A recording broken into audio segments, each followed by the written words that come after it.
এত সুন্দর একটা কথা আমরা এত সহজে বুঝে গেলাম, কিন্তু আফসোস তুমি একটা দলের সিনিয়র নেতা হয়ে এই ছোট্ট কথাটি বুঝতে পারলে না। দেশের গার্মেন্ট শিল্প থেকে শুরু করে বিভিন্ন সেক্টরে কর্মজীবী নারীর সংখ্যা যতটুকু আমার ধারণা আছে 2 কোটিরও বেশি। এত অধিক সংখ্যক নারী যদি 8 ঘন্টার পরিবর্তে 5 ঘন্টা কাজ করতে বাধ্য হয়, তাহলে তাদের বাকি কর্ম ঘন্টার টাকাটা কে দিবে? এটি একটি বিরাট প্রশ্ন।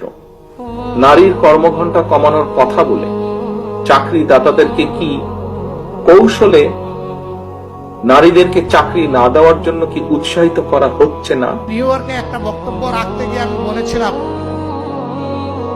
জামাতে ইসলামী যদি দেশ পরিচালনার সুযোগ পায়, কর্মজীবী মহিলাদের কর্মঘণ্টা 3 ঘন্টা কমিয়ে 5 ঘন্টা করা হবে।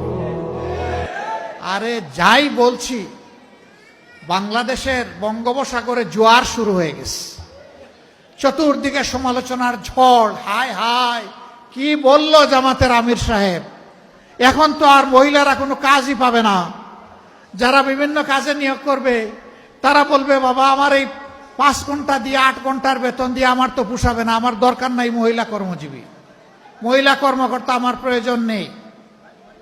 কারণ মালিক টাকা খাবে কেন?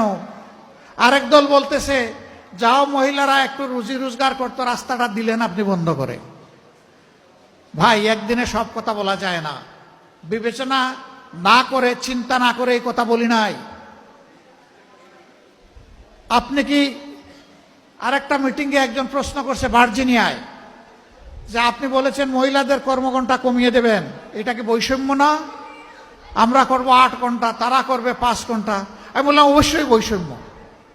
আসেন দেখি আর কোনো বৈষম্য আছে কিনা। পুরুষরা বাম দিকে বসেছে, মহিলারা ডান দিকে বসেছে। পুরুষদেরকে বললাম, বোনরা আপনারা শুনবেন না এই প্রশ্ন। পুরুষদেরকে বললাম যে আগামী 1 বছরের ভিতরে পেটে বাচ্চা নেবেন এমন 2-1 পুরুষ থাকলে হাত তুলেন। কেউ তো আর হাত তুলে না, সবাই হাসে আর নিচের দিকে মাথা দেয়, বুঝছে যে আমি কেন প্রশ্ন করছি। আমি বললাম এটা পারবেন না? কয় না না, এটা পারবো কিভাবে।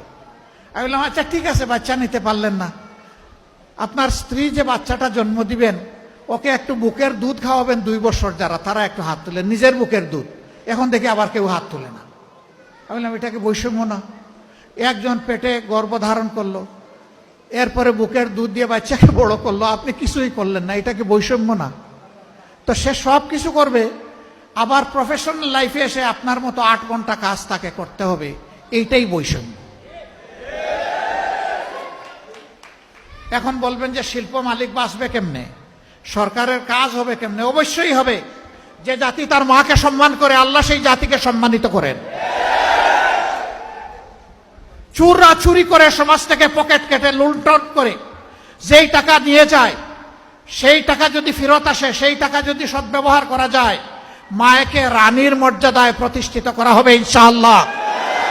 কার গায়ে জ্বললো আর কার গায়ে জ্বললো না এটা দেখার সময় আমাদের নেই। মারা 5 ঘন্টা কাজ করে 8 ঘন্টার বেতন পাবেন ইনশাআল্লাহ। তবে সেই 3 ঘন্টার বেতন শিল্প মালিকদেরকে দিতে হবে না, এটা দিতে বাধ্য থাকবে সরকার।